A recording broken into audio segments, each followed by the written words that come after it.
যদিও অনেকেই ভেবেছে মারা গিয়েছি একটি আন্দোলনে শাহবাগে। বেশ কয়েকদিন আমি আন্দোলনে গিয়েছিলাম, তো তার মধ্যে একটি ক্লিপ ভাইরাল হয়েছে। প্রথমে কিন্তু মারা যাওয়ার খবরটি ছিল না, প্রথমে জাস্ট একটা নর্মাল ক্লিপ ভাইরাল হয়েছিল।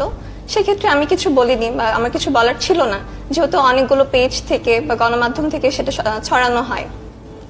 তারপরে কারফিউ হয়, অনেক ঘটনা ঘটে, এর মধ্যে আমি বগুড়া চলে আসি।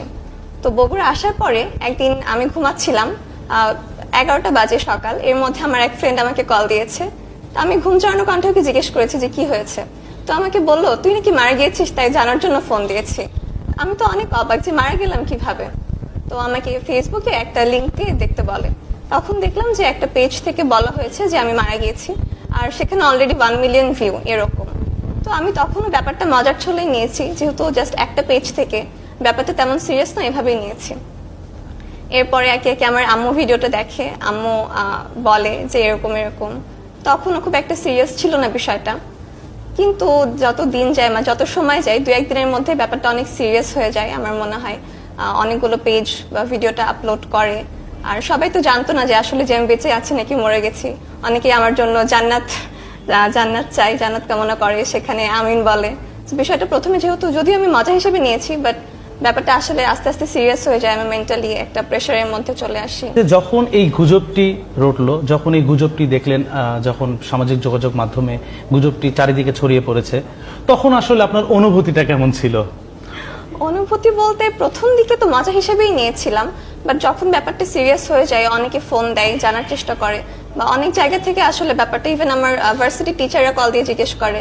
তো সেই ক্ষেত্রে আমি আর কি একটু প্রেশারে ছিলাম, আমি মেন্টালিও একটু ডিস্টার্বড হয়ে গিয়েছিলাম। তো এইটাই। এই গুজবটি রটার পর পরিবারের কাছে অনেকেই ফোন দিয়েছে, পরিবার আসলে বিষয়টাকে কিভাবে হ্যান্ডেল করেছে? আপনি তখন বিষয়টাকে কিভাবে হ্যান্ডেল করেছেন? আমার ফ্যামিলি শুরু থেকেই বেশ সাপোর্টিভ ছিল আন্দোলনে যাওয়া নিয়ে বা সবকিছু নিয়ে। সো আমি ফ্যামিলি থেকে ফুল সাপোর্ট পেয়েছি। তারা সাপোর্ট করেছিল জন্যই বিষয়টা আমার জন্য হয়তো ওভারকাম করা ইজি ছিল। কিন্তু আত্মীয় স্বজন বা পাড়া প্রতিবেশী যদি বলি, ইভেন যাদের সঙ্গে আমার 2-4 বছরও কখনো যোগাযোগ হয়নি, তারাও ফোন দিয়ে জিজ্ঞেস করছিল। তো বিষয়টা এটা একটু ঝামেলার করছিল আমার জন্য। এই যে পরিস্থিতি, যেটা আপনার যে পরিস্থিতিতে আপনি পড়েছিলেন, আসলে এই পরিস্থিতির সামালটা দিলেন আপনি কিভাবে? পরিস্থিতি সামাল দেওয়ার আসলে খুব একটা উপায় ছিল না, যেহেতু তখন দেশে অনেক আতঙ্কের অবস্থা। আমার ফ্যামিলি সাপোর্টিভ ছিল জন্যই হয়তো পসিবল হয়েছে, স্পেশালি আমার ফ্রেন্ডরা অনেক সাপোর্ট করেছে এভাবেই। আর যেহেতু বিষয়টা পজিটিভ ছিল, অনেকেই পজিটিভ কমেন্ট করেছে, সেজন্য আমার জন্য ইজি হয়েছে। আমরা জানি যে আপনি ঢাকা ইউনিভার্সিটি স্টুডেন্ট, তো ঢাকা ইউনিভার্সিটি স্টুডেন্টদের আসলে প্রতিটি আন্দোলনে বা প্রতিটি কাজেই